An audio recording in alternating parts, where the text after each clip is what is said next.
The satellite feed flickered at 3:47 hours, then died completely. Naval Special Warfare Command in Little Creek went silent, staring at black screens where 8 heat signatures had been moments before.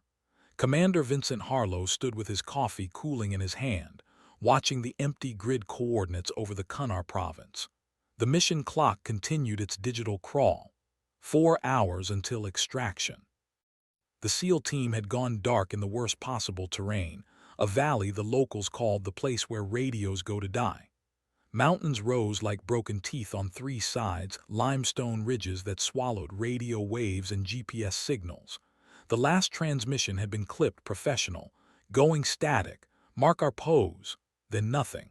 Not static, not interference, just the flat, terrible silence of a severed connection. In the operations center, junior officers exchanged glances. Someone whispered about calling in aerial reconnaissance. Harlow shook his head once, sharp. They all knew the protocol. Radio silence didn't mean compromise. It meant the team was hunting, moving through hostile territory where even a whisper of electronic emission could paint a target on their backs. But 4 hours was a long time in country where the Taliban knew every goat trail and cave system, where ambushes happened in seconds and bodies disappeared into the mountains forever. 3 time zones away, Captain Myra Kovacs was sleeping in her quarters at Naval Air Station Oshina when her phone erupted with the particular ring tone that meant the world had just shifted on its axis. She answered before the second tone, already sitting up, already calculating. Her call sign was Prophet, though the story of how she'd earned it was classified at levels that made people uncomfortable. She'd been flying combat missions since she was 24, back when instructors still questioned whether women had the temperament for strike warfare. Now she was 36, with more combat hours than most of the men who doubted her, and a reputation that made air controllers sit up straighter when her voice came through their headsets. "We've got a situation," the voice said. It was Harlow, and his tone told her everything. A team was missing. The valley had eaten them, and someone needed to go get them out. The mission brief came through her tablet in seconds, the last known coordinates, the terrain analysis, the weather forecast that made her jaw tighten. Winds gusting to 40 knots, cloud ceiling dropping by the hour. The kind of conditions that turned routine flights into tombstone inscriptions. She dressed in the dark, muscle memory guiding her hands through the ritual of preparation. Flight suit, patches, the worn leather band around her wrist that her grandmother had given her before her first deployment, before the old woman had known what war really meant. The ready room at Oshina hummed with pre-dawn tension when she arrived. 4 other pilots stood around the mission board, all men, all younger than her by at least 5 years. Lieutenant Jake Meridian looked up when she entered, and something flickered across his face, not quite dismissal but close enough. He was the golden boy, the one who flew like he was born with wings, the one who'd never had to prove he belonged in a cockpit. "They're sending you," he asked, and the question carried weight beyond its words. She didn't answer, just moved to the board and studied the topographical nightmare they were calling a mission space. The valley was a kill box, pure and simple. Narrow approach corridors flanked by mountains that rose 12,000 feet. Landing zones that existed only in theory, patches of semi-flat ground surrounded by boulders and trees. And somewhere in that maze, 8 Navy SEALs were either waiting for rescue or already past needing it. The tactical officer, a weathered Marine named Garcia who'd seen enough combat to respect competence over gender, walked her through the scenario. Last thermal showed them moving north by northeast, probably trying to get to higher ground for comms. Intel suggests Taliban forces in the area, but we've got no hard numbers. Could be a dozen, could be 100. He paused, meeting her eyes. Weather window closes in 6 hours. After that, we're looking at 3 days before conditions improve. 3 days was a death sentence. Everyone in the room knew it. Myra studied the maps, her mind already flying the approach, calculating fuel loads and weapons configurations.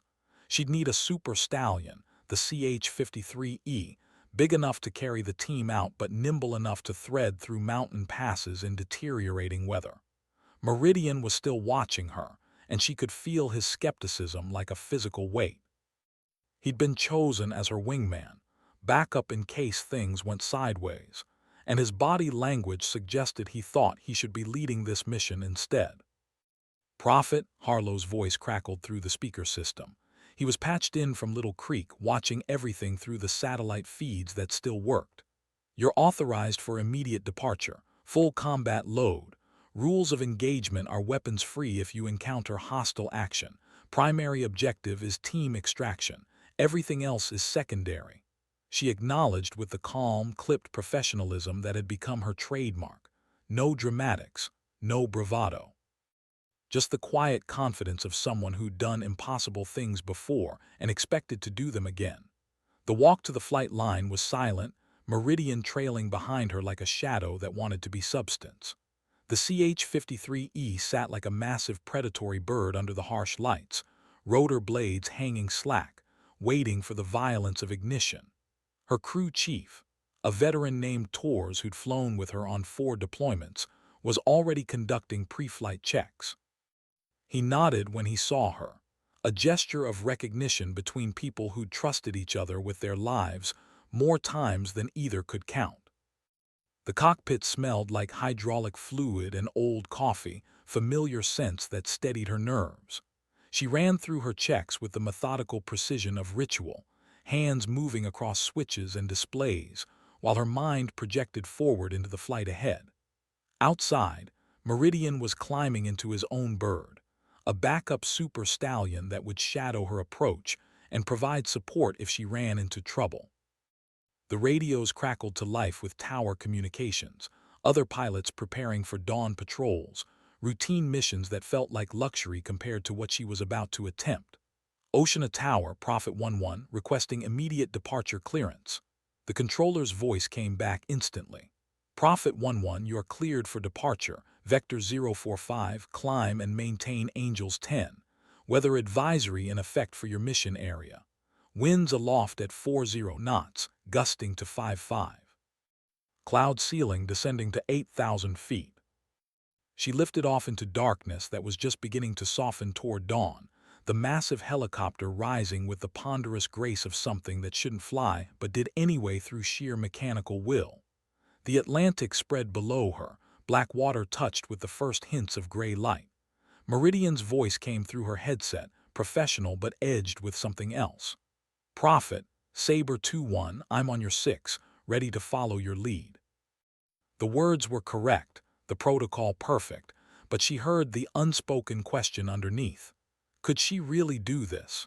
She didn't respond, just banked eastward and began the long transit toward the chaos waiting in the mountains.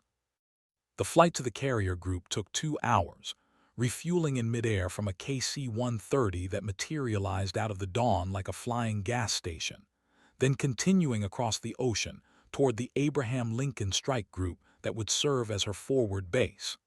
The carrier appeared on the horizon as the sun broke fully above the water, a massive floating city surrounded by destroyer escorts and supply vessels. Landing on a carrier deck in a helicopter, the size of a school bus, was the kind of operation that separated competent pilots from exceptional ones. She brought the super stallion down in a controlled descent that looked effortless but required every ounce of her skill, touching onto the deck with a precision that made the landing signal officer give an approving nod. The deck crew swarmed immediately, chalking wheels and refueling while she conferred with the carrier's intelligence officer about updated conditions. The news wasn't good. The SEAL team had now been dark for 6 hours. Satellite imagery showed increased activity in the valley, thermal signatures that might be Taliban fighters moving into position, or might be shepherds with their flocks. The weather was deteriorating faster than forecast, with a front moving in that would make flying suicidal by late afternoon. She had maybe 4 hours, probably less, to find 8 men in 100 square miles of some of the most hostile terrain on Earth. Tors came up beside her, studying the same satellite photos. "We've been in worse," he said, though his tone suggested he was trying to convince himself as much as her. She thought back to Somalia, to the night extraction under fire when they'd taken so many rounds the helicopter looked like a flying cheese grater afterward. They'd gotten everyone out. She intended to maintain that record. Meridian joined them at the briefing table, and this time his expression was different, less skeptical, more calculating. He'd watched her land, watched her prepare, and some equation in his head was being recalculated. "What's the play?" he asked, and the question was genuine, seeking input rather than questioning authority. She pointed to a narrow valley on the map, barely wider than her rotor span in places. They were moving northeast toward this ridge line. If they're smart, and SEALs are always smart, they'll be trying to get above the interference, find high ground where they can establish comms. This saddle here between these two peaks, that's where I'd go. Garcia, patched in via video link, leaned forward on his screen. That's also where the Taliban would expect them to go. Could be walking into an ambush. She nodded. Could be. That's why Sabre 2-1 stays high, provides overwatch while I go in low. Anything moves hostile, he's cleared to engage. The plan was simple because simple plans were the only ones that survived contact with reality. She would fly nap of the earth through the valleys, using terrain masking to avoid radar and visual detection, while Meridian maintained altitude and watched her back. If she found the team, she'd land and extract. If she ran into opposition, he'd provide suppressive fire while she evased. And if everything went completely wrong, at least they'd have tried. The alternative, leaving 8 SEALs to die in those mountains, wasn't something she could live with. The flight deck was a controlled chaos of launching aircraft when they lifted off again, catapults hurling FA-18s into the sky while helicopters cycled through takeoffs and landings. She climbed out on a northeastern vector, the coast of Pakistan sliding beneath her, then the border region that was really no border at all. Just mountains and tribal territories where governments were theoretical concepts and power came from rifle barrels. The terrain rose to meet her like a wall. She descended to 200 feet, then 100, threading through valleys so narrow her rotor wash kicked up dust from both walls simultaneously. Meridian stayed high and distant, a guardian angel she could call on but who wouldn't compromise her approach. The radio remained silent except for the occasional position update, short bursts of encrypted communication that told her where he was and confirmed he still had eyes on her. The valley began to feel alive, watching her, judging her. Every boulder could hide a fighter with a rocket launcher. Every tree line could conceal a machine gun position. She flew with her finger near the chaff dispenser, ready to dump countermeasures if someone lit her up with a missile lock. The last known coordinates of the SEAL team came up on her navigation display, a red waypoint in the center of a topographical nightmare. She slowed, scanning the ground through her helmet-mounted display, using thermal imaging to search for heat signatures that might be human. Nothing. Just rocks and scrub vegetation and the occasional goat that looked up at the helicopter with the bored indifference of an animal that had seen war machines before. She expanded her search pattern, moving in widening circles, aware that every minute she spent in the area increased the chance of detection. And then, just as she was beginning to think they'd guessed wrong about the team's direction, her co-pilot, a quiet veteran named Rains who'd barely spoken during the entire flight, pointed at the display. Contact. Multiple heat signatures, ridge line 2 o'clock. She banked toward the coordinates, pulse quickening. 8 figures, clustered in a defensive position among a tumble of boulders.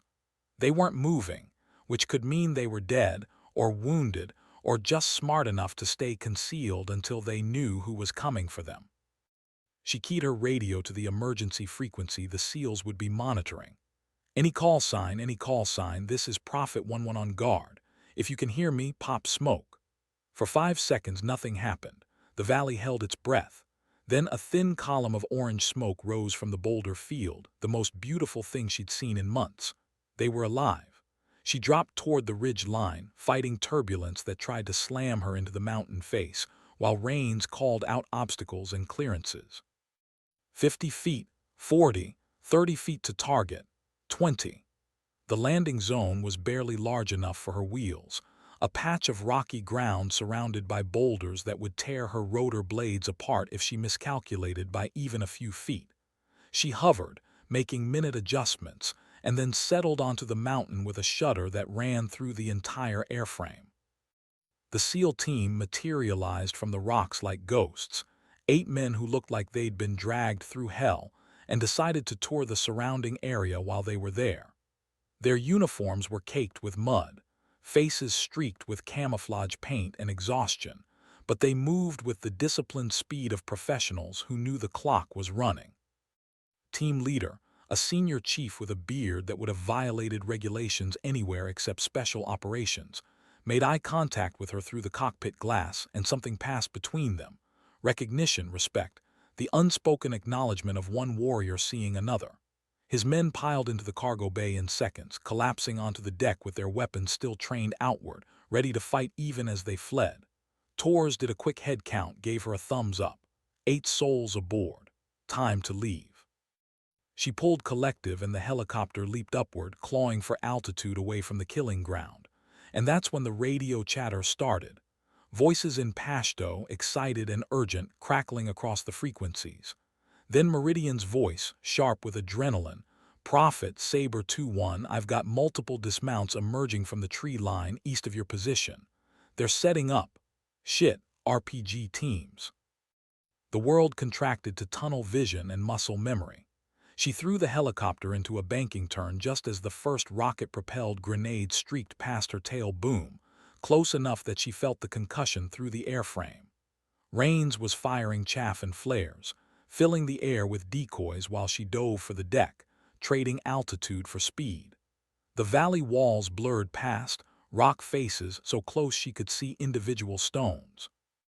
Behind her, the SEALs were bracing themselves against the violent maneuvering, and she could hear Torres on the internal comm, his voice steady despite the chaos. Cabin secure, we're good, get us the hell out of here.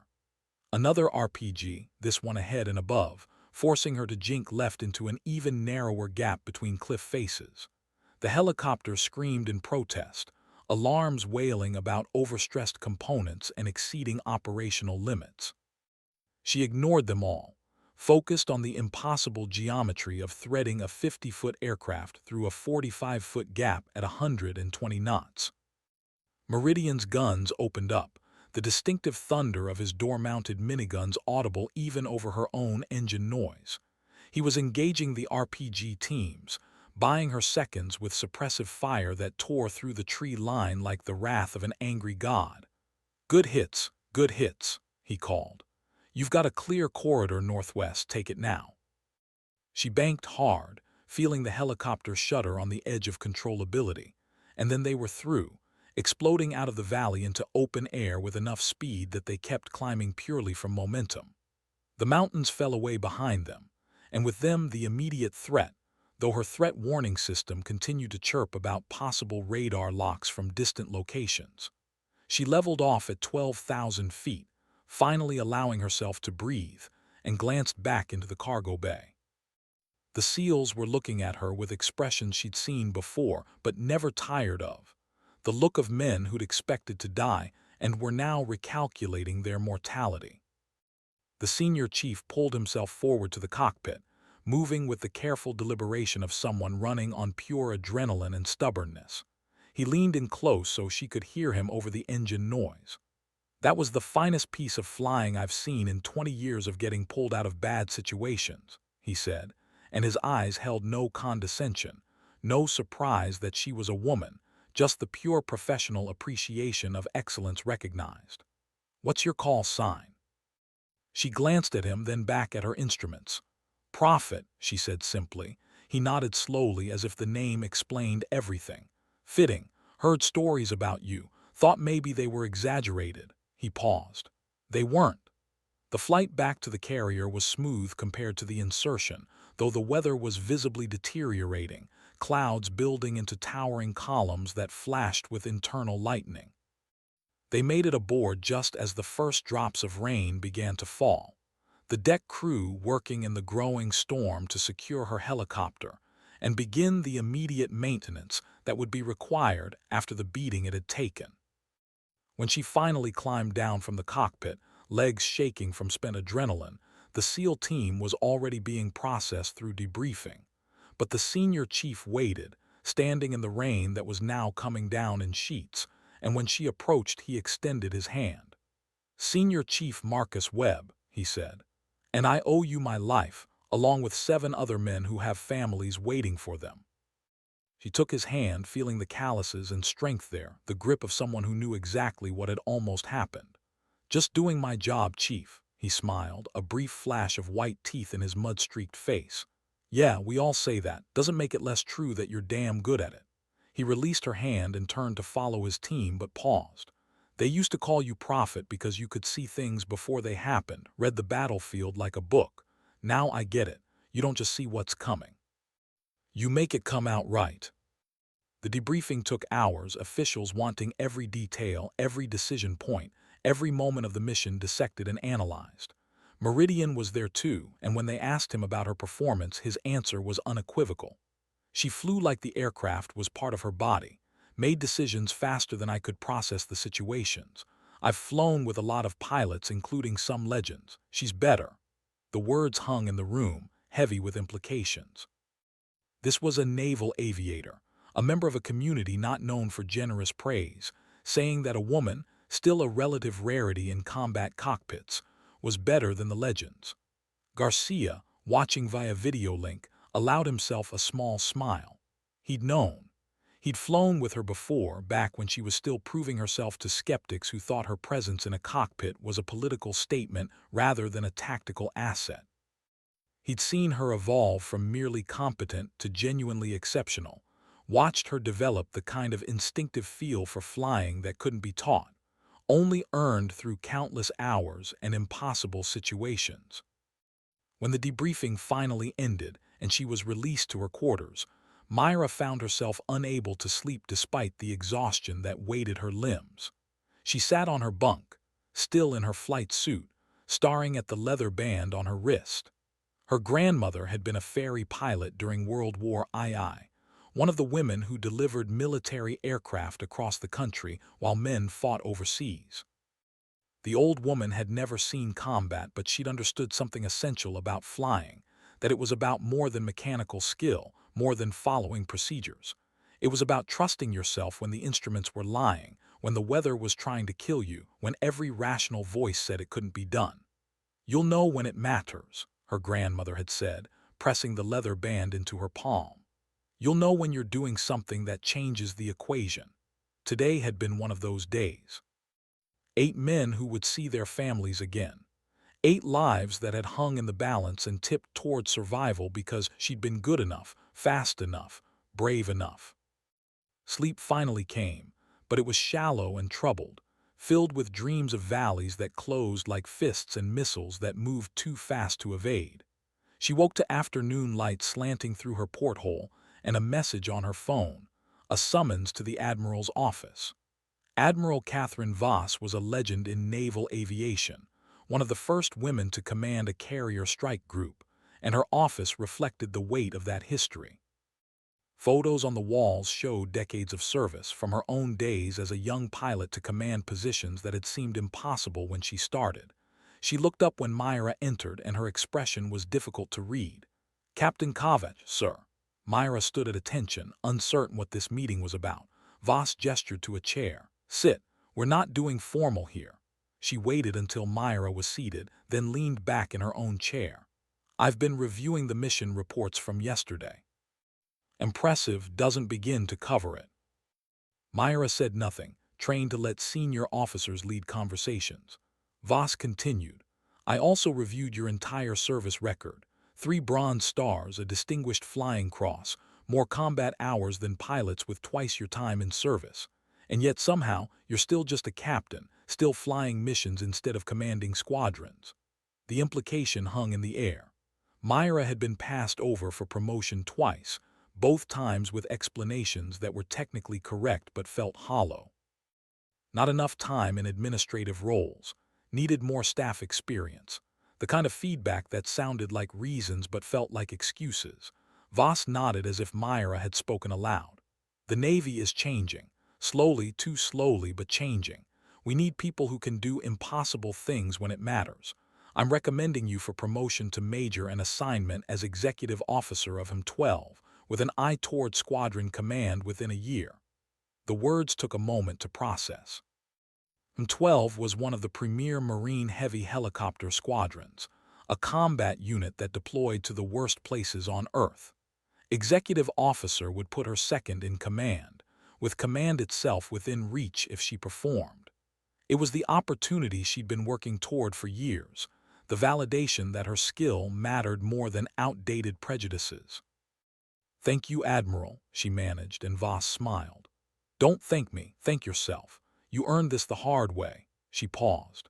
"That SEAL team you pulled out yesterday, their primary mission was time-sensitive intelligence gathering on a high-value target. Because you got them out, they were able to pass along information that led to a successful strike last night. 3 Taliban commanders who have been on our wanted list for years. You didn't just save 8 lives yesterday, Captain. You changed the trajectory of operations in this entire region." The weight of that settled over Myra like a mantle. She'd known the mission was important. All missions were important when lives hung in the balance, but this extended beyond immediate survival into strategic impact. Voss stood, signaling the meeting's end. "Your orders will come through in a few days. Until then, take some downtime. You've earned it." But Myra didn't take down time. She spent the next 2 days flying routine patrols, running training scenarios with junior pilots, doing the everyday work of maintaining skills and readiness. Meridian sought her out on the flight deck during one of these sessions, his previous skepticism completely transformed into something approaching reverence.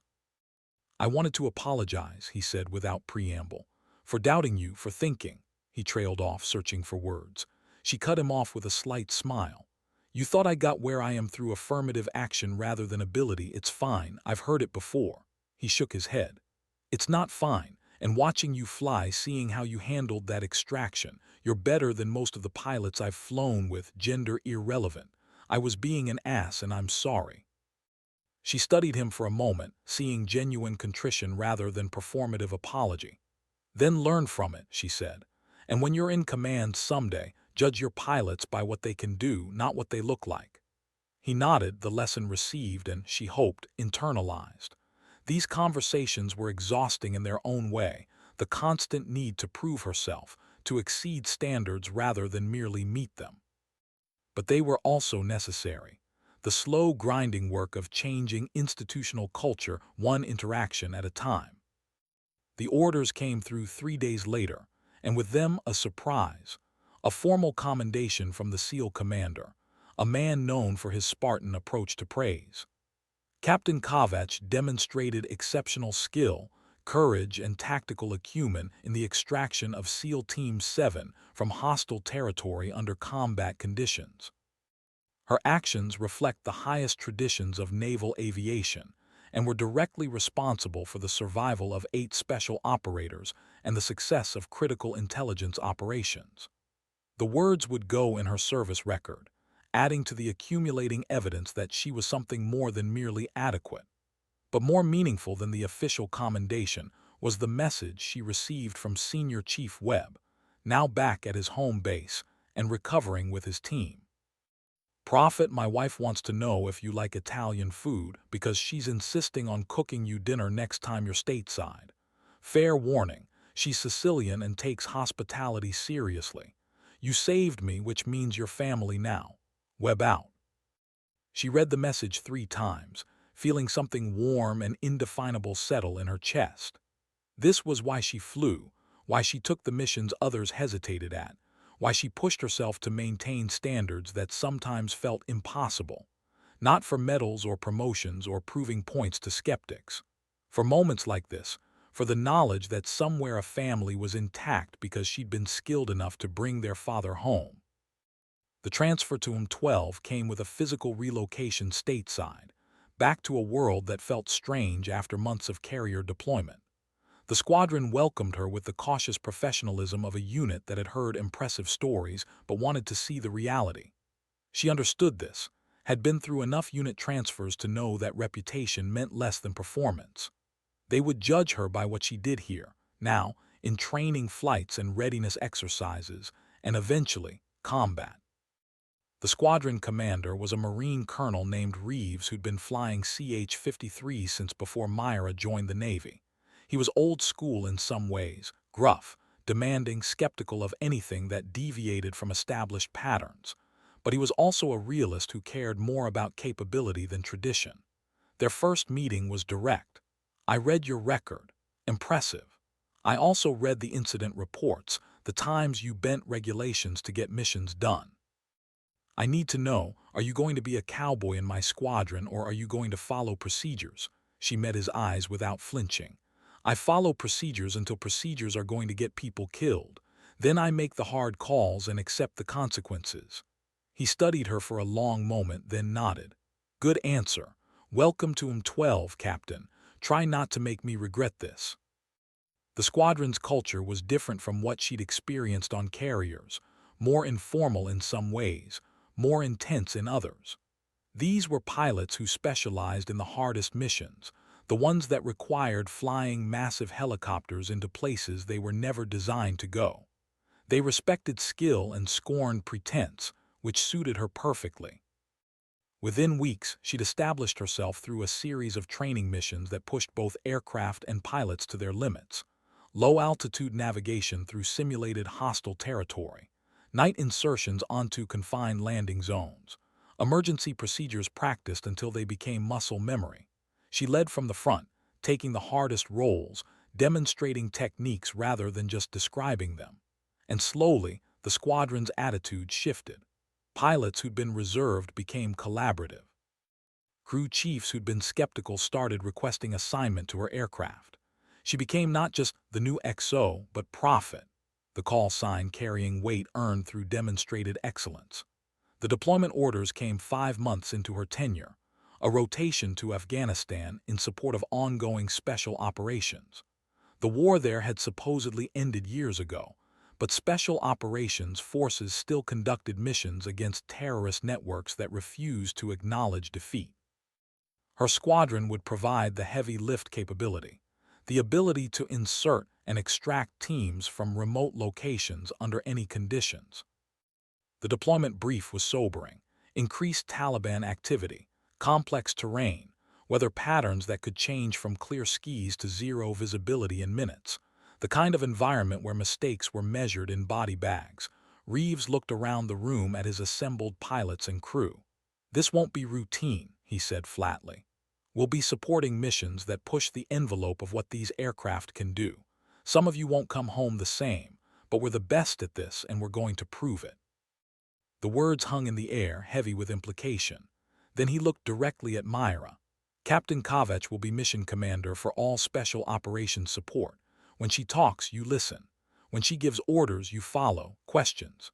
There were none, though she saw Meridian, who'd managed to get himself transferred to M12 partly to fly with her again, smile slightly. The deployment itself was everything the brief promised and worse.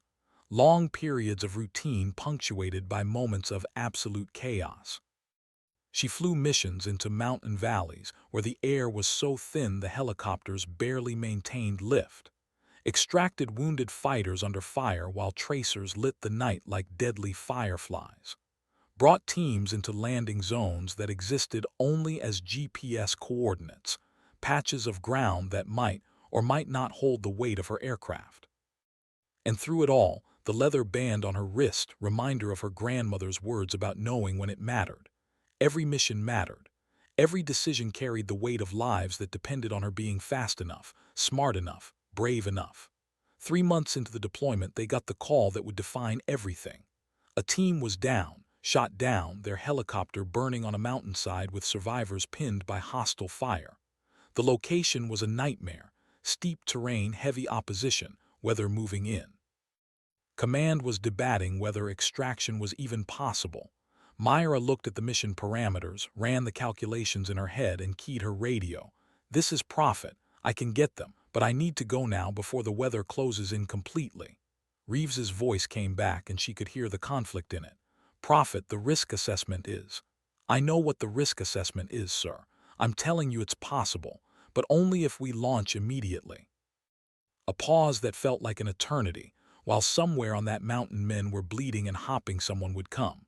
Then, you're authorized, launch when ready, and profit, bring them home. She was airborne 3 minutes later, Meridian on her wing again, two massive helicopters pushing through deteriorating weather toward a crisis that had no good options, only less terrible ones. The mountain appeared through the clouds like a threat made solid, steep slopes broken by rock faces and narrow ravines. She could see the wreckage from 5 miles out, smoke rising in a black column that the wind tore apart and scattered. And around the crash site, the flash of weapons fire, a firefight in progress as the survivors tried to hold a perimeter against whoever had shot them down. She keyed her radio to the emergency frequency. Any survivors, this is Prophet inbound for extraction. Pop smoke if you can hear me. Seconds passed. Then a smoke grenade's purple haze, the color indicating casualties requiring immediate medical evacuation. She dove toward the mountainside, trading altitude for speed, while Meridian climbed to provide overwatch. The landing zone was barely worthy of the name, a patch of rocky ground canted at an angle that would make stable hovering nearly impossible, surrounded by trees that would shred her rotor blades if she miscalculated. Rains, in the co-pilot seat, was calling out clearances and obstacles, his voice steady despite the insanity of what they were attempting. 50 feet to slope. 40. You're drifting left. 30. She made minute adjustments, fighting wind shear that tried to slam them into the mountain, until her wheels touched rock at an angle that made every instrument scream warnings. We're down but not stable, Rains called. You've got maybe 2 minutes before we start sliding. The survivors came out of the wreckage like souls fleeing damnation, 4 crew members supporting 2 wounded, all of them moving with the desperate speed of people who knew this was their only chance. Torres and his door gunners were laying down suppressive fire, their weapons tearing through the tree line where the enemy fighters had been moments before. The noise was apocalyptic, helicopter engines, weapons fire, wounded men screaming, all of it echoing off the mountain in a cacophony of war. The survivors tumbled into her cargo bay, and Torres didn't even wait for a head count before shouting, "Go, go, go." She pulled collective, feeling the helicopter hesitate as if considering whether physics would allow this escape. Then they were rising, climbing away from the mountain with enemy fire following them like angry hornets. Something impacted the fuselage, a sharp crack that meant damage, but the aircraft kept flying, kept rising, kept carrying them away from death. Only when they were clear, when the mountain had fallen behind and the ocean stretched ahead, did she allow herself to check the damage assessment. Hydraulic system compromised, fuel leak in the port tank, stress fractures in the tail boom that would require major repairs. They made it back to base on skill and luck, in proportions she couldn't calculate, setting down on the flight line with emergency crews already rushing toward them. The aircraft shuddered and went silent, and in that sudden quiet she could hear Torres in the cargo bay, talking to the wounded in the calm, professional tones of someone who'd done this too many times before. The crew she'd rescued was already being transferred to medical, but their pilot, a young warrant officer with burns on his face and arms, paused long enough to meet her eyes. "Thank you," he said, and the words carried more weight than any commendation.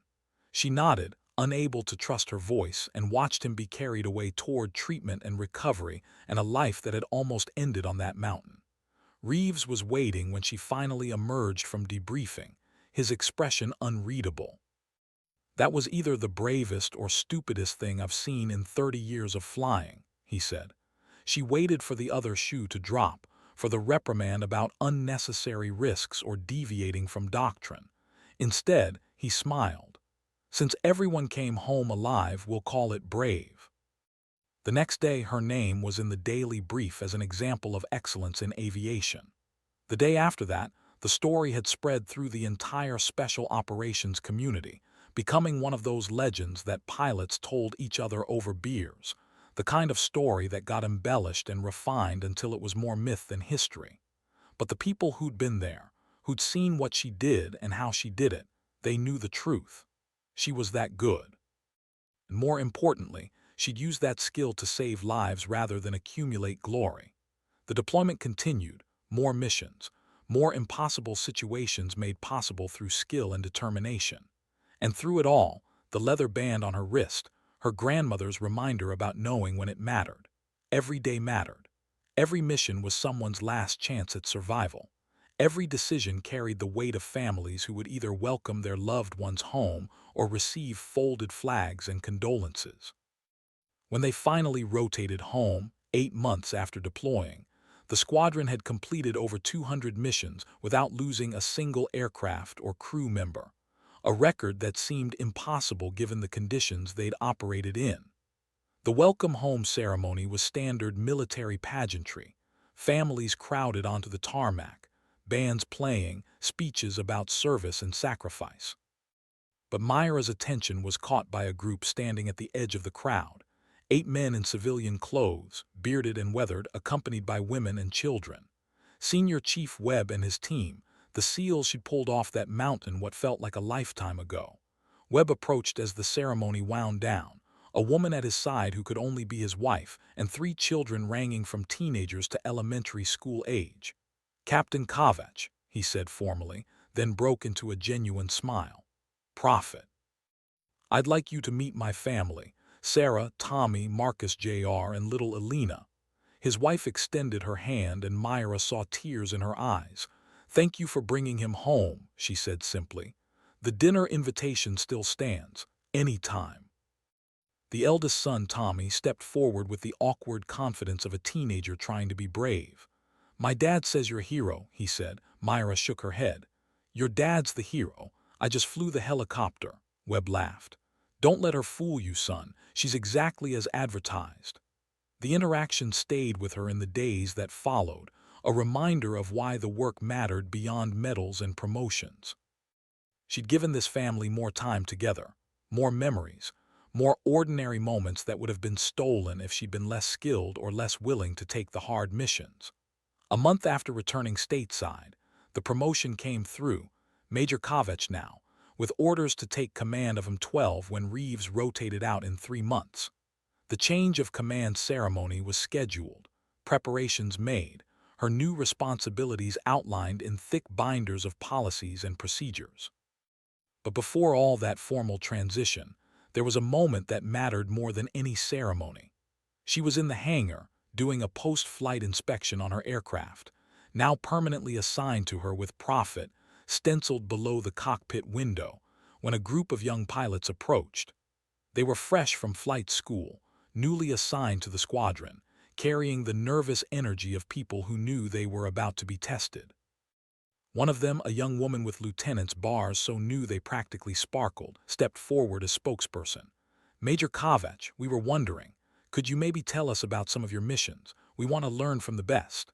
And Myra looked at these young faces, saw herself a decade ago when she was the one trying to prove she belonged and made a decision.